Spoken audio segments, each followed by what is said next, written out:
इलाके से बहुत समर्थन में अपनी पार्टी के लिए, कांग्रेस के लिए, सैंडल के लिए आपसे वोट मांगने आया हूं। समय की कमी है, मेरी 5 सभाएं हैं, लेकिन मेरा मन था कि मैं आपसे मिलूं, आपसे राम राम करूं, आपके दर्शन करूं और आपसे निवेदन कर सकूं कि 25 तारीख को जो चुनाव होने जा रहा है वो निर्णायक चुनाव है। ये चुनाव इस देश के आने वाले 5 साल की तकदीर को तय करेगा। 10 साल से जो सरकार दिल्ली में है वो भी जनता के वोट से चुनकर गई, लेकिन इन 10 सालों में जो वादे कर हमसे वोट लिए थे, महंगाई का, बेरोजगारी का, काले धन का, भ्रष्टाचार का, हर मोर्चे पर ये सरकार फेल है। और आज हमारे पास एक मौका मिला हम लोगों को आईना दिखाने का। जमहूरियत में, लोकतंत्र में सबसे बड़ी ताकत वोट की है। हम और आप एक वोट के मालिक हैं। ये भारत रत्न भीमराव अम्बेडकर साहब का जो संविधान है, उस संविधान की खूबसूरती है, हमको बराबर का मालिक बनाया। कोई कितना बड़ा अरबपति हो और कोई रिक्शा खींचने वाला हो, रेडी चलाने वाला हो, उसी भी एक वोट। इस वोट की कीमत को समझना है। जिन लोगों ने वोट हम लोगों से दिया, आज सरकार हरियाणा में बीजेपी की है, केंद्र में बीजेपी की है, 10 साल से दोनों सरकारें भाजपा की है। और क्या कानून बनाए? हमारी सरकार के मनमोहन सिंह जी प्रधानमंत्री थे, उस सरकार का मंत्री था, हमने कानून बनाया, रोजगार का कानून बनाया। गांव में नरेगा के काम चलते हैं, पूरी दुनिया में ऐसा कोई मुल्क नहीं है क्या रोजगार का कानून, ये कोई योजना नहीं है, तो प्रोग्राम नहीं, ये कानून बनाया सोनिया गांधी, मनमोहन सिंह जी ने कि देश के प्रत्येक ग्रामीण क्षेत्र में हर परिवार के एक व्यक्ति को 100 दिन के रोजगार का अधिकार दिया, कानून बनाया। जिनको 200-250 दिहाड़ी मिलती है, कांग्रेस पार्टी ने घोषणा करी है हमारे घोषणा पत्र में कि नरेगा में प्रतिदिन कम से कम 400 रुपये की दिहाड़ी गाँव में मिलेगी। और मेहनत कौन करता है? इस धूप में नरेगा में काम कौन करता है? पहले अगर पिछड़े गरीब लोग, किसान लोग, वो काम करते हैं। हम लोगों ने दुनिया से, कांग्रेस पार्टी ने पहली बार वादा किया है साथियों, और आप सब लोग किसान वर्ग से काम करवाते होंगे इस देश में कि काले कानून बनाए होगी सरकार। मुझे दुख कहते हुए एक खट्टर साहब की सरकार की हरियाणा में जब किसी ने आंदोलन किया उस पर लाठियां चलाई, जब किसी ने आंदोलन किया उसको जेल में डाला, सैकड़ों किसान शहीद हो गए और काले कानून को वापस कराने के चक्कर में 1.5 साल के बाद सरकार ने तीनों बार वापस ले लिए। अरे आपने कानून बनाए क्यों थे? आप मंडियों को बंद करना क्यों चाहते थे? आपने हिंदुस्तान के सारे हवाई अड्डे, रेलवे लाइन, खान, बिजली घर, पोरबंदर सारे निजी हाथों में दे दिए। और मंडियों को अनाज की जो बिक्री होती है, खरीद होती है, आप 2,000 लोगों को देना चाहते हो। आप सरकार की मंडियां बंद करना चाहते थे। हम लोगों ने वादा किया है कांग्रेस की सरकार बनेगी तो पहली बार देश में समर्थन पूर्वक कानून बनेगा, ताकि जो बिचौली है, कारोबारी करने वाले लोग हैं, इनकी दुकान बंद करनी पड़ेगी। किसान मेहनत करता है, खाद, बीज, बिजली, पानी, डीजल, तेल, मेहनत सब लगा अनाज पैदा करता है, और अनाज को अपने बड़े दाम में खरीद के बिचौलिए महंगा बेचते हैं। कांग्रेस ने वादा किया है हमारी सरकार बनेगी एमएसपी पर समर्थन के ऊपर कानून बनाएगी। हम लोग अपने वोटा पर नहीं आ रहा। देश में जो सबसे गरीब परिवार, ये बहुत बड़ा मुल्क है, बीजेपी सरकार ने 16 लाख करोड़ रुपया चंद लोगों का कर्जा माफ कर दिया, और किसी को काम खबर नहीं दी, किसी को पता नहीं पड़ा। बैंकों से 16 लाख करोड़ का कर्जा चंद लोगों का माफ कर दिया। और हम लोगों ने कहा इस देश में जो सबसे गरीब परिवार, प्रत्येक परिवार के खाते में सालाना 1 लाख रुपया डालेंगे, ताकि हमारी माता बहनें जो बच्चे पालती हैं उनको कमर तोड़े महंगाई।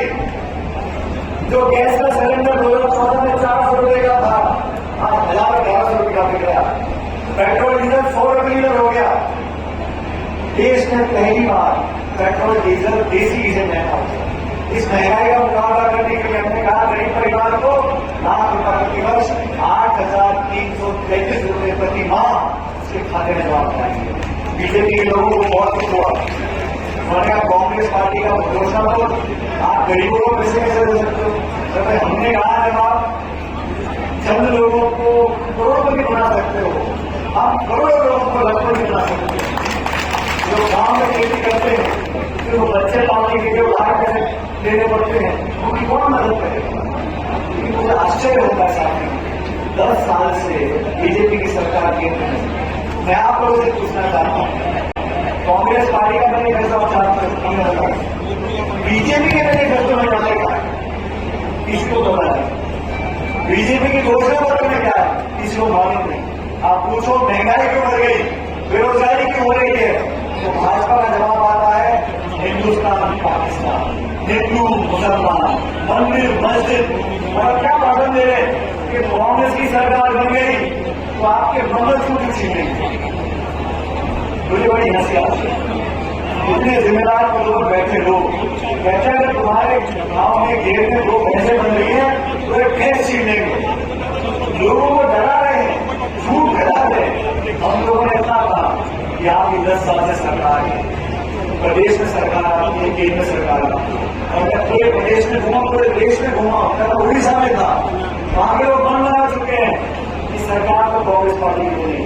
और एक ऐसी सरकार है साथियों, अरे गैर कांग्रेस सरकार पहले के देश में रही है, लेकिन चलते चुनाव में कांग्रेस पार्टी के बैंक के खाते सीज कर दो, 2 मुख्यमंत्रियों को जेल में डाल दो, 147 सांसदों को एक दिन में निलंबित कर दो और फिर कानून पास करा रहे।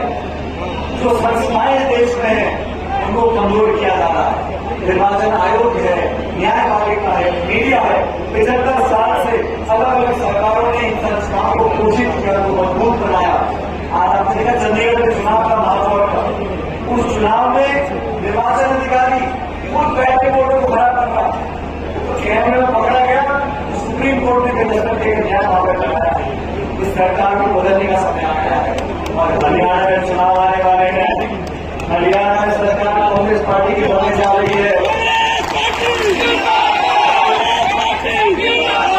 आपसे निवेदन, हम सब अलग अलग दल मिलकर हमारा इंडिया गठबंधन बना, हमने समझौता किया है देश की खातिर, हमने समझौता एकजुटता किया है आने वाले भविष्य की खातिर।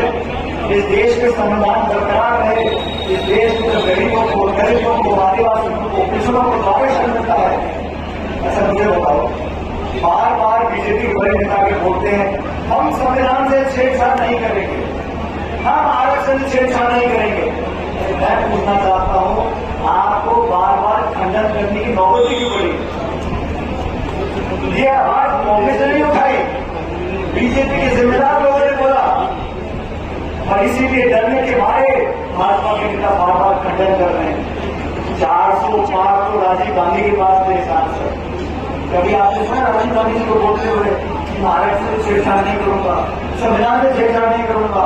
आपने कभी सुना वाजपेयी जी को बोलते हुए, वो भाजपा के प्रधानमंत्री थे, कि हम छेड़छाड़ नहीं करेंगे? इनको खंडन बार बार इसलिए करना पड़ रहा है, इनके अंदर से बात रही है, इनकी सोच और मानसिकता ये है कि पूरा कब्जा सत्ता में अपने आप करेंगे, पूरा दुरुपयोग हो रहा है। सीबीआई का, ईडी का, enforcement directorate, income tax, police प्रशासन सब और क्या भाषण देते हैं, कांग्रेस मुक्त बनाना चाहते हैं, विपक्ष मुक्त बनाना चाहते हैं। इस देश में लोकतंत्र जिंदा है क्योंकि यहाँ लोकतंत्र की जड़ें बहुत मजबूत हैं। मैं आप लोगों को बताना चाहता हूँ साथियों, हम लोग वोट डालते हैं, वोट डालने से लोकतंत्र नहीं बनता। वोट तो रूस में भी पड़ते हैं, वोट तो पाकिस्तान में पड़ते हैं, वोट तो बांग्लादेश में पड़ते हैं। कोई कहता है कि वहां पे लोकतंत्र बहुत मजबूत है, इस देश में लोकतंत्र मजबूत क्यों है? क्योंकि हमारी संस्थाएं मजबूत हैं। यहाँ पर सरकारें बदलने के बावजूद भी हमारी न्यायपालिका, हमारा निर्वाचन आयोग हमेशा मजबूत रहा। और ये मेरे सारे किसान भाइयों बहनों, मैं आपसे बुजुर्गों से निवेदन करना चाहता हूँ कि लोकसभा का चुनाव पूरी दुनिया की नजर है और हरियाणा में तो एक तरफा है कांग्रेस पार्टी की है। मैं गाड़ी में चंदा जी बहुत समय के बाद चुनाव लड़ रही है यहाँ पे, फिर से क्या होगा? मैंने गाड़ी में साबित बताया सब यहाँ पर कोई मतलब ही नहीं है, पूरा साफ हो गया। एक तरफा 36 कौम कांग्रेस पार्टी की तरफ खड़ी हुई है और अलग अलग प्रत्याशी चुनाव लड़ रहे हैं।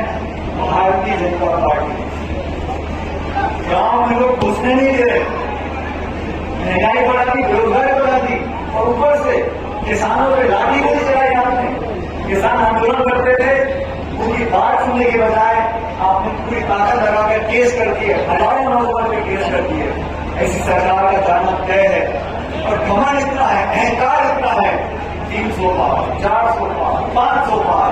अरे भाई तुम सभी पार कराओ तो वोट क्यों बढ़ा रहे हो? वोट जनता वोट की मालिक है। हमारी माताएं बहनें, मैं आज सारे काम छोड़कर आपके क्षेत्र में से निवेदन करने आया हूँ। शैलजा जी का जो चुनाव है, ये चुनाव आप लोगों को लड़ना है। दोनों सरकारें, डबल इंजन की सरकार है, पूरी ताकत, पूरे संसाधन, पूरा प्रशासन, सब कुछ फेंक देंगे सीट जीतने के लिए। क्योंकि मैं चाहता हूं कि भारी बहुमत से मेरी बड़ी बहन शैलजा जी उनको जिताकर आप भेजो, और आप हाथ के निशान पर बनने वाले 25 तारीख को सब लोग ऐतिहासिक रिकॉर्ड बहुमत से जिताकर भेजो। और दिल्ली में बैठकर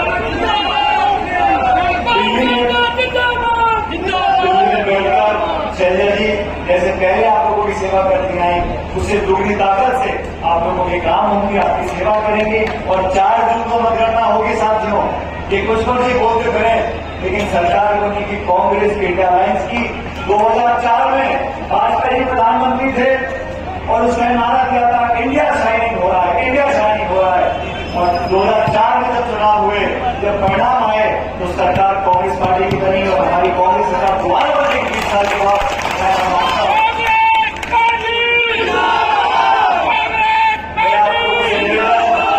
हमारा बहुत बड़ा ग्रुप है, मंच में बैठे 150 से 200 नेता बैठे यहाँ पर।